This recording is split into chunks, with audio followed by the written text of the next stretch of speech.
Hey, everybody. Today is Monday, October the 23rd, and you are tuned in to FCN Prime News. I am Trezene, your anchor for tonight. And can you believe that it is basically the end of October already? Like, we literally have less than 10 days until Halloween, and then the year is going to be basically over. Like, seriously, it seems like once Halloween is over, the rest of the year just goes whizzing by. And then you're in the new year trying to figure out your new resolutions when you're not even sure if you actually accomplished last year's resolutions and from the year you just left. And then bam, it's President's Day and you're like, oh my God, it's February already. And then you blink, it's Mother's Day. And then you're just trying to figure out what your life is. Well, that's pretty much what I think the end of October is in the recesses of my mind.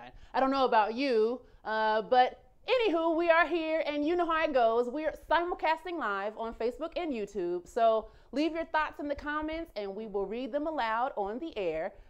Go ahead and share this on your pages, Twitter, Instagram, Facebook, so all your friends and your followers and your haters can get in on this action too. Speaking of action, did y'all see last night's shows on FCN? We were giving y'all all the content last night with Prime News, the Sunday edition, discussing Lupita Nyong'o, along with the status of millennials and who really is encompassed in that. We gave y'all the second episode of Millions and Millions with Hulk A-Tone, and he did a pregame show for the WWE pay-per-view of Tables, Ladders, and Chairs. And then we gave y'all the premiere episode of #WeTheDead with the Reggie Mathis as he did a pregame show for AMC's The Walking Dead. Listen, we are not playing our games with y'all. So if y'all missed it, after Prime News, of course, all right? And I repeat, after Prime News finished airing, head on over to our website, thefifthcolumnnetwork.com, so that you can view last night's episodes because they were very good and quite hilarious. You can even search by channel on our website. FCN One is the home of Prime News and Prime News, the Sunday edition. FCN 2 is home of sports, where Millions and Millions is, and FCN 5 is pop culture and home of #WeTheDead. All right, y'all ready to get into this news? Because today we're on the topic of justice, and boy, does our nation have a weird sense of how to apply it. For example, in New Orleans, it's been discovered that the district attorney's office has a long-standing practice and policy of issuing fake subpoenas to witnesses and then using those fake subpoenas in court to get witnesses put in jail. Here's what the DS office in New Orleans was doing. So the DS office would want to meet with witnesses for questioning, right? Like interrogation, voluntary private meetings. So it would send out a letter requesting a meeting and then doctor it up to mislead the witness to believe that he or she was actually being compelled by a court to attend this meeting. So when the witness didn't show up because they didn't think it was real, or a lawyer told them that it wasn't real, or that they weren't really validly served like a real subpoena would, the district attorney's office would apply in court for a material witness warrant with that court and actually ask a real judge to jail this witness. And the judge, believing this fake subpoena to be an actual subpoena, would go ahead and issue an arrest warrant. Like, listen, when I read that, y'all know that Krusty the Krab meme? Listen, I was like, like, when I read this, like, that is crazy. So here's the thing. Here's the implications of this. When the witness would get arrested and put in jail, they often didn't have money for bail. So they would be kept there for days with serious impact on their families, on their jobs, and their reputations. To give you an idea of what we're talking about here, here's some examples. So there was a woman who was abused by her boyfriend. She got jailed for 8 days and held on a bail of $100,000 when she didn't show up to one of these private meeting requests, which was 28 times higher than the boyfriend her butt. A rape victim spent 12 days in jail before she got a court appearance. And a child sex trafficking victim spent 89 days in jail before she was able to challenge her detention in court on a fake subpoena. Listen, this is crazy, but I'm not surprised because people with power abuse that power. Isn't that what we're seeing with the Weinstein situation? Right? In this current situation, prosecutors have an incredible amount of power and they're generally immune from accountability, which is kind of what we're seeing with police brutality, right? Who loses every time? The victim. In this instance, however, the ACLU is actually stepping up and filing a class action lawsuit against the office for engaging in unconstitutional policy of using extrajudicial, unlawful means to coerce, arrest, and imprison crime victims and witnesses, often with the routine waiting of weeks and months in jail before appearing for a judge. What I find noteworthy is how the ACLU is stepping in on this issue and has yet to step in on the issue of police brutality. And as I have said every week, a critical step in changing things is by dealing with legal process and due process, because certainly police brutality is a constitutional issue. But the material difference here is with these fake subpoenas is there's actually more overt evidence that there's an established policy and practice of a specific municipal entity that's giving the approval for this to happen. With police brutality, not so much. Wouldn't we have to see higher body counts from the actions of rogue police officers in a specific city, or a smoking gun memo authorized from leadership, authorizing a specific police department to go out there and just shoot a bunch of black and brown people before we can have them held accountable? The odds of that, pretty slim. Especially in today's world, right? Where classic tales of justice are being pulled off library shelves in schools, discouraging children, our nation's future, from reading about these comfortable issues. In Mississippi, the Biloxi School Board has pulled To Kill a Mockingbird from 8th grade reading lists because it received complaints about the wording in the book making people uncomfortable. This tweet sums up my thoughts so succinctly. Arne Duncan, who was the education secretary during most of President Obama's administration, said on Twitter, "When school districts remove To Kill a Mockingbird from the reading list, we know we have real problems." Blackish actor and the very funny comedian Deon Cole tweeted, "If To Kill a Mockingbird makes you feel uncomfortable, you should probably be reading To Kill a Mockingbird." I wish I could do impressions because I could totally hear his voice saying that. Agreed, Deon, agreed. So what if the N-word is used? This book is a great tale of racial injustice, the faults of our criminal justice system, the complexities and realities of the historical shaping of rape as a concept in our nation, and dagnabbit, everybody needs to know about Boo Radley, okay? My first few times reading this book, I focused on Boo Radley. Forget what's going on in the courtrooms, forget all that. We need to know what Boo Radley is doing, okay? To this day, I'm still skeptical of Mr. Radley. The point here is that there are many ways that lessons can be taught, but focusing on comfort level is the least wisest consideration, especially with regard to how well To Kill a Mockingbird teaches those lessons in story form to both young and old readers alike. Since we're on the topic of justice, what do you guys think about vigilante justice? You know, when folks don't get the punishment that really holds them accountable for the crime they've committed, so folks decide to take the law into their own hands. In Australia, Asia, an inmate named, let's call him Davidson, admitted to torturing a fellow inmate by pouring boiling water over his head. Turns out that the inmate who got burnt up was a pedophile serving a life sentence for murdering a 13-year-old boy. Now, court records show that Davidson attacked his fellow inmate from behind while he was playing a game of cards, poured the boiling water over his head, and then beat him upside the head about 3 times with the bucket when the guy tried to get up. When the officers questioned Davidson, he said, "Yeah, I did it. He had it coming. He's an effing grub." The court didn't think this was cool, though. They sentenced Davidson to more time, saying the pedophile was already being punished by being in prison. He shouldn't have been abused. What do y'all think about that? He shouldn't have been. Sometimes I wonder, right? I wonder, like, how do we balance the inconsistencies in our criminal justice system that imposes harsher penalties in some cases where the offenses and consequences aren't exactly matched, and soft penalties in cases where the harsher penalties seem to be more imposed? If this vigilante justice, is it the people's way of balancing things out? Karma even? I don't know. We're going to go to commercial. And while we're at commercial, let us know what you think about vigilante justice, or removing To Kill a Mockingbird from reading list, or even your thoughts and experiences with prosecutorial misconduct. Leave those notes in the comments, and we will be right back.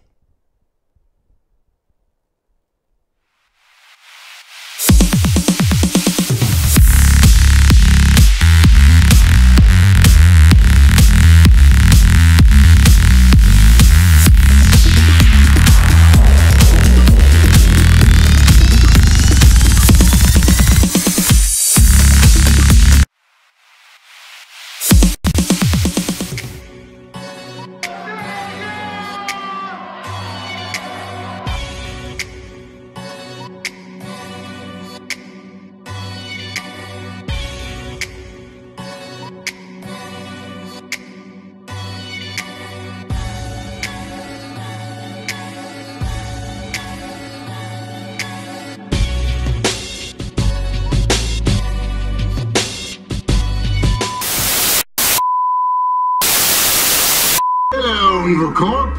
We are F Society. Over the years, we've been watching you. Your financial abuse of the poor, your corruption of governments, your cover-ups of the murder of innocent, ordinary citizens, all for the sake of profit. This is why we at F Society have decided you must die. We are malicious and hostile. We do not compromise. We are relentless. We will not stop until every tentacle of your evil monstrosity is sliced off at the nerve. Consider yourself warned.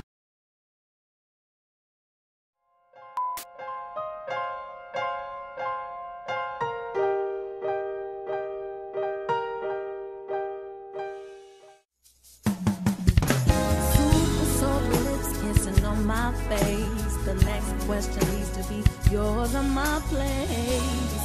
Your chocolate skin, your chocolate skin. Turn the lights low, don't let me tell you again. I wanna put my mouth on your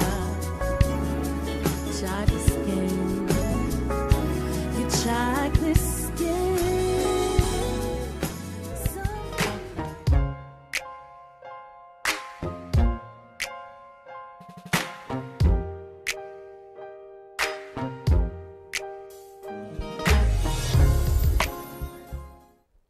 Welcome back to FCN Prime News. So, over the break, did we get any comments from anybody about our tales of justice/injustice? We did. We got two comments, one from Ramon Benitez and one from Anthony Williams that say, kill the pedos. Oh, we're going to kill the files, huh? Yes, and then Okay. Ramon had another comment that I, as a white person, am not allowed to repeat. Did it use the N-word? It did.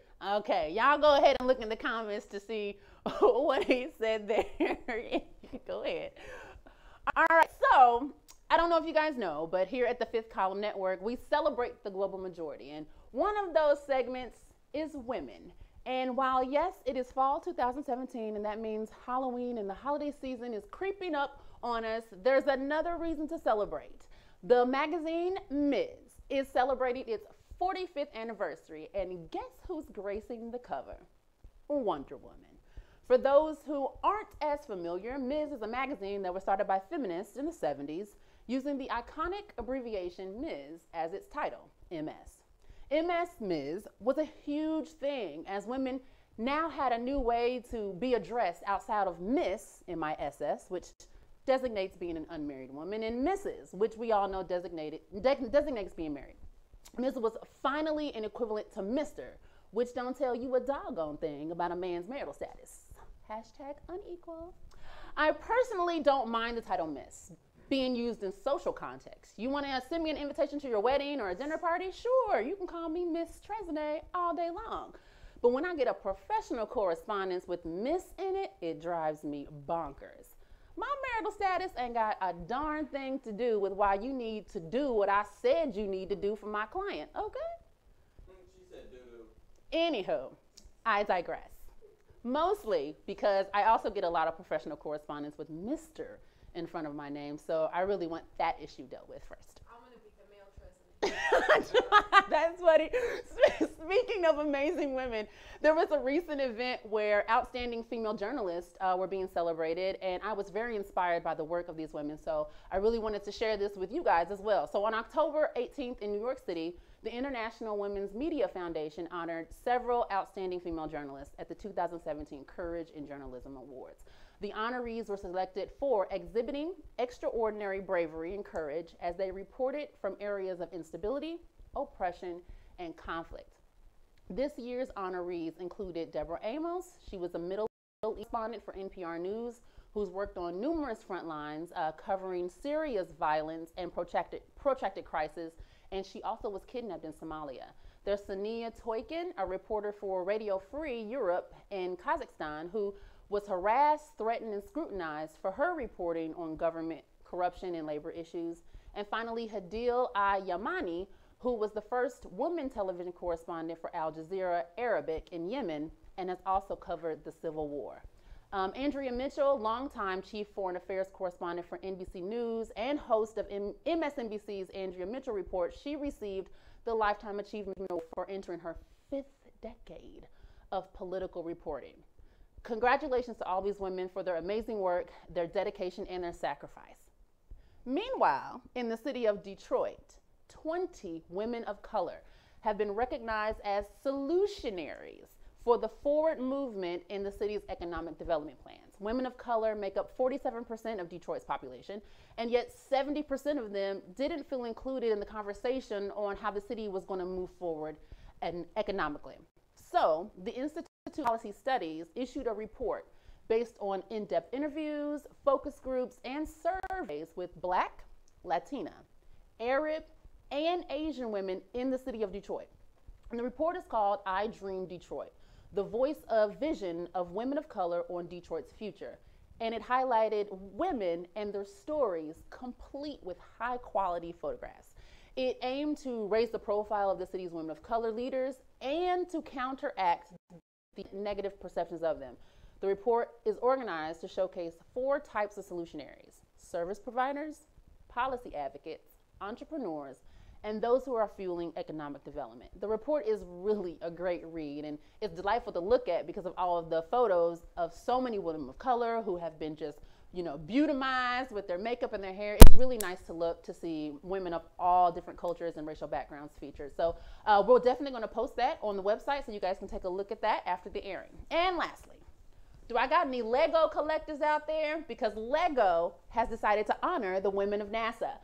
Based on the suggestion of a fan, the set features Sally Ride, Mae Jemison, Margaret Hamilton, and some other astronauts, and it has accessories that showcase their contributions, along with a model of a space shuttle and a removable booster tank. The set retails at $24.99, and it will be released on November 1st. Now, I'm wondering if y'all wondering what I was wondering when I was reading this. Where is Catherine from Hidden Figures?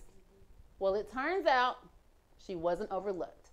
She was a part of the original proposal, but Lego wasn't able to obtain approval for her figurine.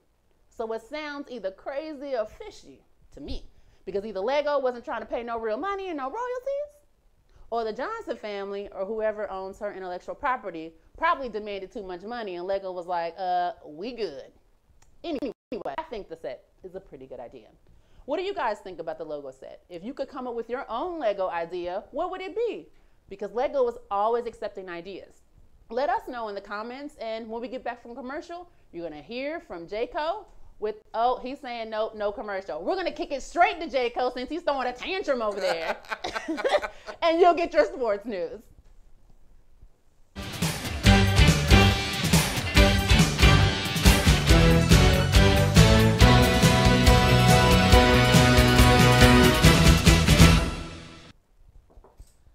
Welcome everybody to Prime News Sports. I'm your host, J-Co.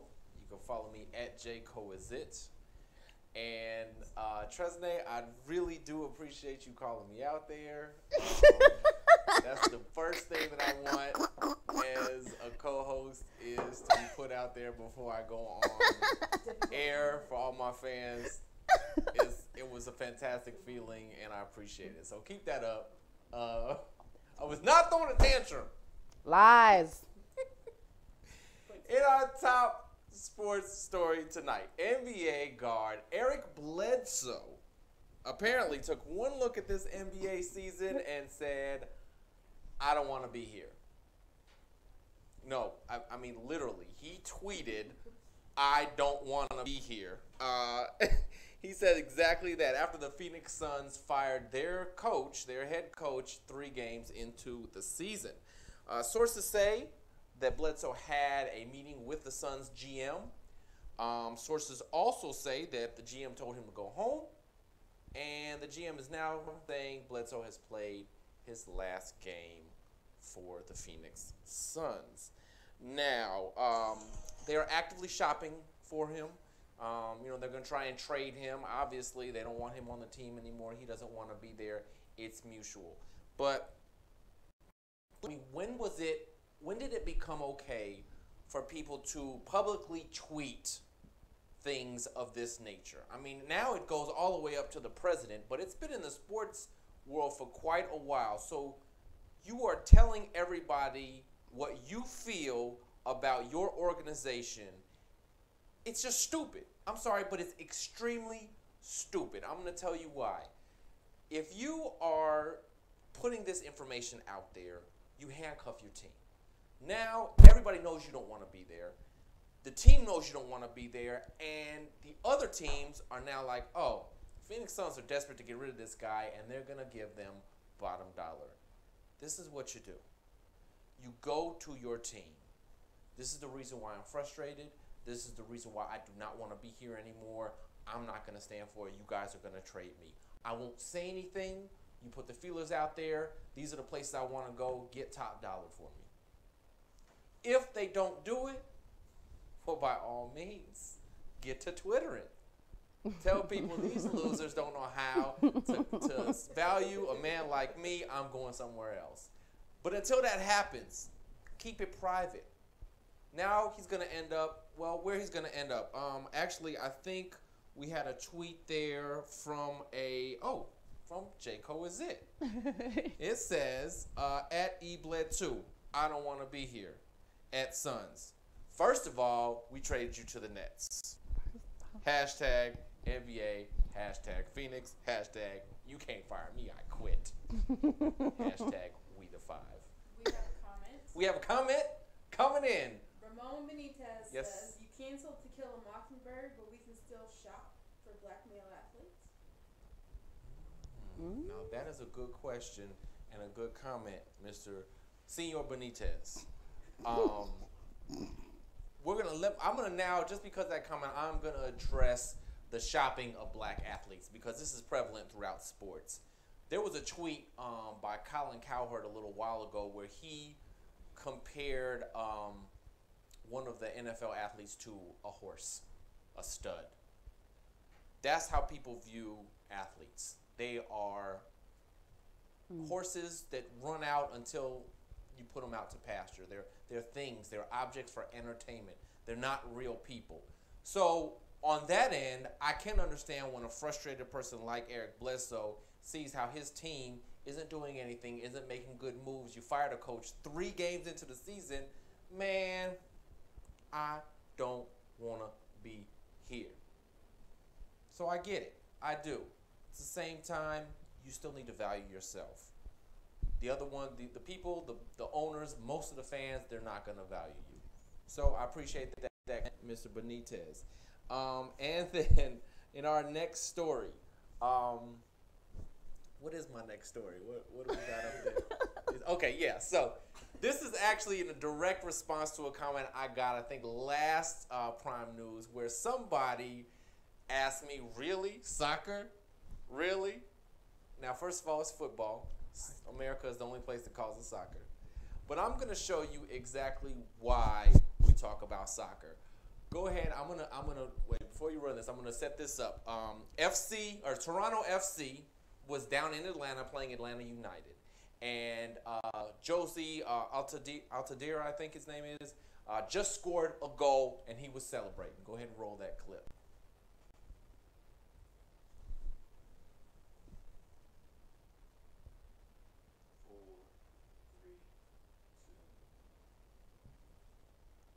So as you see, my man, and I actually didn't write his name down, so I can't remember his name, picked up the beer, drunk it, tossed it back into the crowd, say, here you go. But it doesn't stop there. After that, this is what happened. In Atlanta. It's Giovinco. Oh my goodness, he's done it again. And that is one of his very best. Sebastian Giovinco ties it up at 2-2. And hasn't he enjoyed that one? Do you see that face? Do you see that face? Are you mad or no? That is probably the person who threw the beer in the first place. And that was right after that man took the drink. All right, I definitely apologize for not having his name. I had it all queued up, and then I did not put it in my notes. But he actually helped Toronto FC score a record number of goals for the season. If that's not exciting, You ain't getting that in the NFL. They take a drink on the field, they're suspended for 3 years. You do that in the NBA, you'll never play in this town again. But soccer, football, it happens. So, there's the answer. That's why football. Speaking of football, the Buffalo Bills. The Whites are at it again.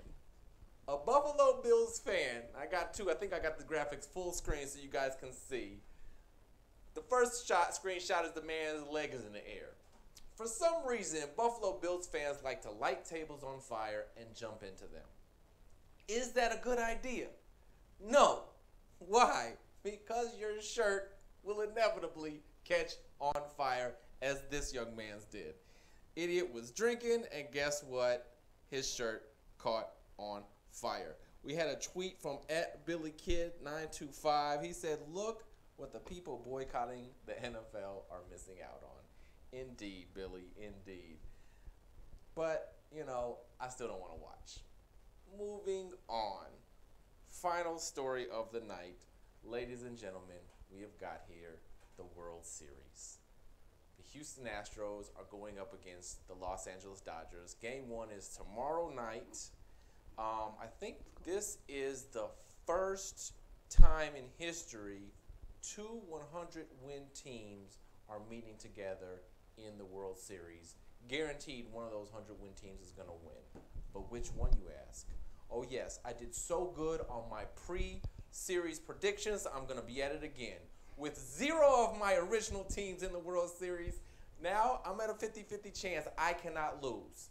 But seriously, though, the Houston Astros, Justin Verlander, that pitching, those bats, Houston is going to take it. They're going to win their first World Series for the for the team, and uplift that city's spirits. Now, does winning a series heal everything? No. But as we've seen in the past, when a tragedy happens, such as New Orleans, and the team turns around and wins a championship, it does make people happy. So here's to making people happy. Houston, here's to you. I did not jinx you. I promise you, you guys are going to win it. Guaranteed, J-Co is it. Hashtag, yes, he is. You know the rest. Trezene, take it away. My back? You're back. All right, awesome. Like, we thought we were going to commercial. Producer just literally sprinted on the screen. Oh, that's so funny. Yes, so we are back. You're watching FCN Prime News. Normally at this time, we kick it over to our pop culture corner with the Revolution, but he is away on a secret mission. They haven't even disclosed to me what this secret mission is. And somebody said he's going to debunk the mystery of white Jesus. Is that where he is? No? He's on a mission from God. Oh, a mission from God, which could still be to get evidence to debunk the white Jesus. I got it. All right. So with that, we are going to wrap up the show. But before we do, oh my God. Oh, hey. Before we do, you know, I have to remind you of a few things. One is, you got a news tip, you got a story, hit us up. We want to know what you guys want to hear. If you guys hear of anything going on in your communities that no one's reporting on, send us an email, contact@thefifthcolumnnetwork.com. You can also hit us up on Twitter. I'm at Trezanan. You can hit up J-Co @JCoIsIt. But if you come on Twitter, please be cool in my DMs. I think Josh doesn't care. Josh don't care about having shenanigans. Josh don't exist. Oh, J-Co is it. You can slide in his DMs. He doesn't mind your shenanigans at all. So yeah, see, he's laughing because he knows that is true. What? I dispute that remark. Hint, hint, wink, wink, nudge, nudge.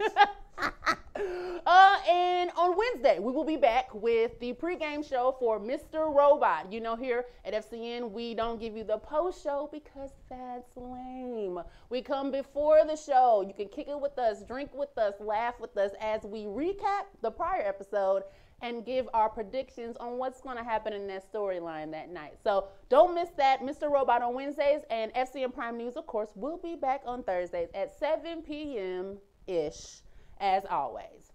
With that, we're going to wrap up FCN Prime News, and we will see you guys next time.